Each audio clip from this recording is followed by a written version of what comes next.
ఈ కార్యక్రమాన్ని ఏర్పాటు చేయడమైంది. ఇక్కడ మనం చూసుకుంటే ఈ 3 నెలల లోపల జరిగినటువంటి అనేక కార్యక్రమాలు ప్రభుత్వం కార్యకర్తలకు నాయకులు ఎల్లప్పుడూ రుణపడుతుంటాం. మీరు కానీ, తెలుగుదేశం పార్టీ కానీ, చంద్రబాబు నాయుడు కానీ, లోకేష్ కానీ మీరంతా కష్టపడ్డారు. ఈరోజు మేము ఈ స్థాయిలో ఉన్నామంటే మీరంతా కష్టపడితేనే మేము ఈ స్థాయికి వచ్చినాం. కార్యకర్తలు, నాయకులు మీరంతా కష్టపడితే కానీ చేసుకునేది పద్ధతి ప్రకారము లీగల్గా చేసుకున్నాం. ఒక తప్పులు పట్టే విధంగా చేసుకోకూడదు. ఏదైనా కానీ మనకు ఇబ్బందులు నాపైన కేసులు పెట్టారు, తప్పుడు కేసులు పెట్టారు.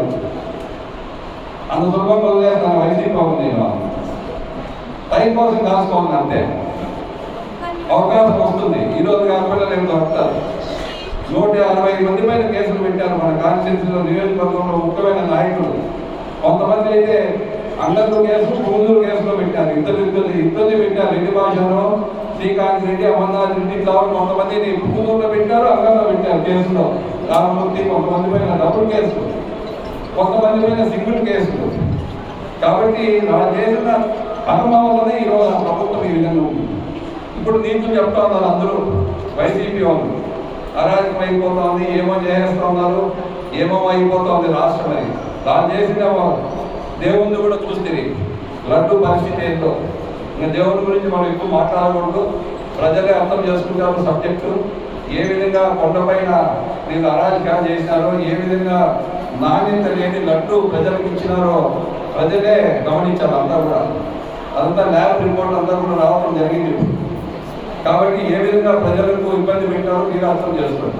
కాబట్టి దయచేసి మీ సమస్యలు ఏమున్నా కూడా మీ వీధుల్లో కానీ, ఇక్కడ ఎంపీఓ గారు కానీ, స్పెషల్ ఆఫీసర్లు, ఈఓ కానీ, మేము కూడా వారానికి భోజనం మీ దగ్గరకు వచ్చి కూర్చుంటాం. మేము కూడా మా నాయకులు కానీ మేము కూడా వచ్చి కూర్చుంటాం.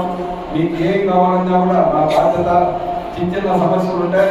ఇప్పుడు కూడా మీ వీధికి సంబంధించి రోడ్లు కానీ, స్ట్రీట్ లైట్ కానీ, నీళ్ళు కానీ సమస్య ఉంటే నేను ఉంటా, ఎక్కడికి పోను. మిమ్మల్ని పిలిచి మీకేదో స్పీచ్ ఇచ్చేసి మిమ్మల్ని పంపించేస్తే బాగా కాదు. నేను ఇంకా ఉంటా, ఎక్కడికి పోను. మీకు సమస్యలు ఉంటే ఒకరోజు వచ్చి చెప్పండి, మనం లోడ్ చేసుకొని వీలైన వరకు మనము చేద్దాం. ఇప్పుడు చంద్రబాబు నాయుడు గారు ఏదైతే ఈ 100 దినాల్లో చేసినారో ప్రజల్లోకి చెప్పండి మీరంతా కూడా. ఇంకా గ్యాస్ సిలిండర్లు కూడా ఏదైతే మనం మాట చెప్పినామో దీపావళికి ఇస్తాం. 3 సిలిండర్లు ఏదైతే మాట చెప్పినామో దీపావళికి ఇస్తారు. బస్సులు కూడా కొంచెం ఒకటోటి డబ్బులు లేవు. 5 సంవత్సరాలు జగన్మోహన్ రెడ్డి ప్రభుత్వంలో డబ్బులు ₹1 లేదు. ఆయనకి చంద్రబాబు నాయుడు గారు ఏదో ఢిల్లీతో మాట్లాడి వీలైనంత వరకు ఆయన కష్టపడి అప్పుడప్పుడు ఒకటి చేసుకుంటూ పోతున్నాడు. కానీ మనం ఏదైతే మేనిఫెస్టోలో పెట్టినామో అన్ని నెరవేర్చే పరిస్థితి అయితే వస్తుంది. కానీ ఒకే దిన కాకపోయినా కూడా కొంచెం నిదానంగా ఫస్ట్ మనం చెప్పింది డిఎస్సి చెప్పినాం, ₹1000 పెంచినాం. సో అన్ని ఒకటోటి చేసుకుంటూ వస్తాడు చంద్రబాబు నాయుడు. డబ్బులు ఉంటే ఏమైనా చేయొచ్చు. మనకి పైన ఎన్నికలు ఉంటే ఎట్లయినా మనము చేసుకోవచ్చు. ఎన్నికలే లేకుండా పట్టుదల అయితే ఏం చేస్తాం మనము? అది పరిస్థితి, రాష్ట్ర పరిస్థితి. ఈరోజు ₹1 డబ్బు లేదు. కాబట్టి దయచేసి మీరు అర్థం చేసుకోవాలా. కొంతమంది వైసీపీ నాయకులు చెప్తారు అది చేయాలా ఇది చేయాలా అని. ఒక పద్ధతి ప్రకారము, ప్రణాళిక ప్రకారము నిదానంగా ముందుకు తీసుకొని వెళ్దాం. పీడియాలో నాయకులు, కార్యకర్తలు కూడా న్యాయం చేసే బాధ్యత నాది. ఫస్ట్ ప్రజలకు ఇచ్చి, ప్రజలకు ఎవరికైతే ఇల్లు ఇయ్యాలో, పట్టాలు ఇయ్యాలో మీకు అందరికి ఇచ్చిన తర్వాత మా నాయకులు, కార్యకర్తలు కూడా ఇస్తా ఖచ్చితంగా. అది ఎంఆర్ఓ గారికి చెప్పడం జరిగింది. ఎక్కడ ఇయ్యాలా ఏమి అనేది అంతా కూడా మనం ఐడెంటిఫై చేసుకొని అందరికీ కూడా దగ్గరలో ఇల్లు కూడా శాంక్షన్ చేస్తాం. ₹100 ఇల్లు కూడా ఇప్పుడు వచ్చి మీకు ఉన్నాయి కొత్తవి. అప్పుడు ఏదైతే మన టైంలో ఇల్లు ఇచ్చినామో క్యాన్సిల్ చేసిన జగన్మోహన్ రెడ్డి అకౌంట్లో ₹1 పడింది. అప్పుడు అవన్నీ ఇప్పుడు శాంక్షన్స్ వచ్చినాయి. ఇప్పుడు శాంక్షన్స్ వచ్చినాయి. దగ్గర 20,000 ఇళ్ళకి మన 3,000 4,000 అప్పుడు నేను హౌసింగ్ చైర్మన్ ఉండేటప్పుడు ఇప్పించిన నేను. అవి అప్పుడు ప్రభుత్వం మొత్తాన్ని క్యాన్సిల్ చేయడం జరిగింది. ఇప్పుడు ₹1 ఎవరి పేరుతో అకౌంట్లో పడిందో ఇల్లు ఇప్పుడు శాంక్షన్ అయిపోయింది ఆల్రెడీ. కాబట్టి ఇవన్నీ కూడా చేసుకుంటాం కదా. దయచేసి మీరు అర్థం చేసుకోవాలా. చంద్రబాబు నాయుడు గారు కానీ, లోకేష్ కానీ, నీవు కానీ నీ కోసం ఉన్నాము తప్ప మాకేదో ఇసుక కోసమో, భూదందాల కోసమో లిక్కర్ కోసమో మేము లేవు. మీకు సేవ చేసి ఇంకా రేపు 2029 ఎలక్షన్లో ఇంకా భారీ మెజారిటీతో గెలవాలని కోరుకుంటాం తప్ప మేము జగన్మోహన్ రెడ్డి లాగానో దాని ఎమ్మెల్యేలు ఎంపీలు లాగానో ఓడిపోవాలని కోరిక ఊరికి లేదు మాకు. పవన్ కళ్యాణ్ గారు కానీ బీజేపీ ప్రభుత్వం కానీ చంద్రబాబు నాయుడు గారు కానీ ప్రజలకు సేవ చేయలేని ఉద్దేశం తప్ప వేరే ఉద్దేశం ఎవరికీ లేదు. కాబట్టి మీరంతా కూడా మమ్మల్ని అర్థం చేసుకోవాలా. ఒక 3 నెలలు అయిపోయింది ఇంకా మేము అది చేసుకోవాలి ఇది చేసుకోవాలని మా బయట బాధ పెట్టుకోవద్దండి. ఒకటో నిదానంగా చేసుకున్నాం, ఇంకా మనకు 4.5 సంవత్సరం ఉంది. కాబట్టి మీకేం ఇబ్బంది లేదు. 3 నెలలు అయిందంతే ఇప్పుడు. కాబట్టి ఒకటోటి మనం ముందుకు చేసుకుంటా నిదానంగా ముందుకు పోదామని తెలుసుకుంటూ సెలవు తీసుకుంటాం. Thank you. నేను చెప్పిన లాస్ట్ టైం పట్టుంటే రాండి. ఈరోజు కూడా గవర్నమెంట్ ప్రోగ్రామ్ లెక్కకి ఈ 3 దినాలు చంద్రబాబు నాయుడు గారు ఏం చేశారో మీకు చెప్పల్లా, మీరు పోయి మళ్ళా 10 మందికి చెప్తారన్న ఉద్దేశంతో ఈ ప్రోగ్రాము రోజుకు ఒక మండలం పెట్టుకొని గవర్నమెంటే ప్రోగ్రాం జరుగుతూ ఉంది అఫిషియల్గా. ఎందుకంటే మహిళలకు చెప్తే మీరు ఇంట్లో కానీ ఆ వీధిలో కానీ 10 మందికి చెప్తారు ఈ 3 దినాల్లో ఏం చేశాము. నాకు తెలిసినంత వరకు అరాజకాలు లేవు, భూ ఆక్రమణ లేదు, దౌర్జన్యాలు లేవు, ఊరోలు గ్రూపులు ఎక్కడ ఆక్రమించలా. పీరియడ్లో ఎవరైనా ఆక్రమిస్తూ ఉంటే నాకు చెప్పండి. మా ఊరు కూడా ఎవరైనా మీ భూముల దగ్గరికి వచ్చి దౌర్జన్యంగా మీ భూములు లాక్కుంటే నాకు చెప్పండి. ఎవరైనా సరే అవన్నీ లేవు కదమ్మా. ఇప్పుడు పోలీసు నాకు తెలిసి వీలైనంత వరకు లా అండ్ ఆర్డర్ మెయింటైన్ అని చెప్పిన, తాగేది సాయంత్రం 7 గంటల నుంచి 8 గంటల వరకు రోడ్లపై ఎవరు తిరిగినా కూడా తోలు అవసరమని చెప్పిన. అది మనోడు ఉండొచ్చు, కానోడు ఉండొచ్చు. గంజాయి తాగి రోడ్లలో బజార్లలో ఆడవాళ్ళు ఇబ్బంది పెడితే తోలు అవసరమని చెప్పినాం. ఇవన్నీ కూడా దేనికంటే రాజకీయమే. లా అండ్ ఆర్డరే. రాజకీయాలకు లా అండ్ ఆర్డర్కు మనోడు ఏం చేసినా కూడా మనము ఒప్పుకుంటామంటే మన అరాచకం అయిపోతాం. జగన్మోహన్ రెడ్డి పరిపాలన ఏం జరిగింది? కింది లెవెల్లో నాయకులు కార్యకర్తలు ఏం చేశారు? అరాజకాలు మొదలుపెట్టి పట్టాలు ఇస్తే 50,000 రూపాయలు ఒక పట్టాకు అమ్మేది. బీదోళ్ళకి ఇచ్చిన పట్టాలు 50,000 రూపాయలకు అమ్మేది. ఇంకా నాలుగు మంచి పేరు ఎక్కడి నుంచి వస్తుంది చెప్పండి? మనము ఫ్యాక్టరీలు కట్టాలనే ఉద్దేశంతో అక్కడ భూమి తీసి పెడితే అదంతా అమ్ముకుంటుంది. ఆయిల్ సీడ్స్లో ఇష్టం వచ్చినట్టు మిగతా బయట మండలం వాళ్ళకందరికీ పట్టాలు ఇచ్చేసింది. ఎక్కడ చూసినా గంజాయి తాగుబోతులు. సాయంత్రం 8 గంటలు అయితే రోడ్లలో తిరగాలంటే ఇబ్బంది.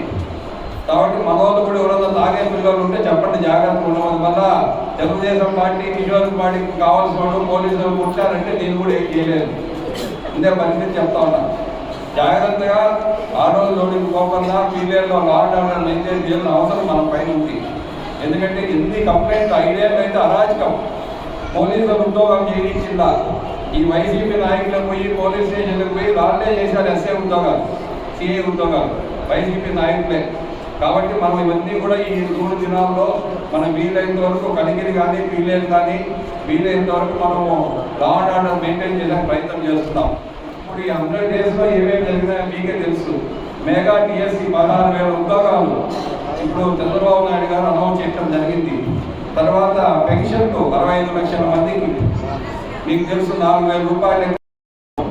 మొన్న రాష్ట్ర మంత్రులు ఇచ్చిన ప్రతి నెల మనము 1000 రూపాయలు ఒకేసారి పెంచి చంద్రబాబు నాయుడు గారు పెన్షన్ ఇస్తున్నారు. తర్వాత ప్రతి నెల ఏమున్నాయి ఉద్యోగ జీతాలు ఎప్పుడు వచ్చేది ఎప్పుడో 15వ తేదీకో 20వ తేదీకో వస్తూ ఉంటే పెన్షన్ ఏ విధంగా అయితే వస్తూ ఉందో అదే విధంగా జీతాలు కూడా ఇప్పుడు ఉద్యోగస్తులకు కరెక్ట్గా వస్తూ ఉంది.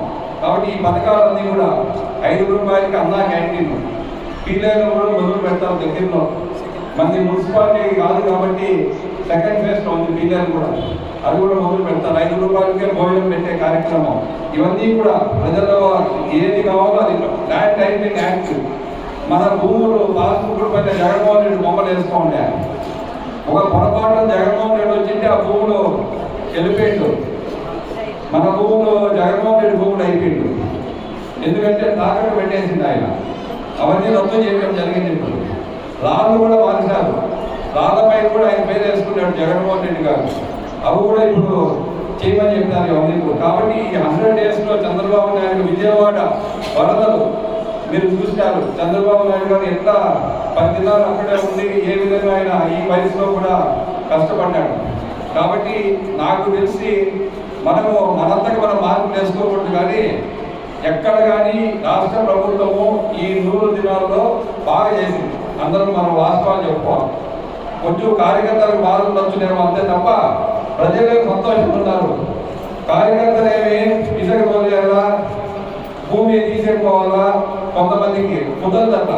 కార్యకర్తలకు పట్టా భూములు కావాలంటే పట్టాలు ఇద్దాం, భూ ఆక్రమణ చేయకుండా. ఎక్కడ గవర్నమెంట్ భూమి ఆక్రమించుకోవాలా, మనము పట్టేయాలా, బీదాలు పెరుగుకోవాలా, అవన్నీ ఆలోచన రాబడుతున్నాం.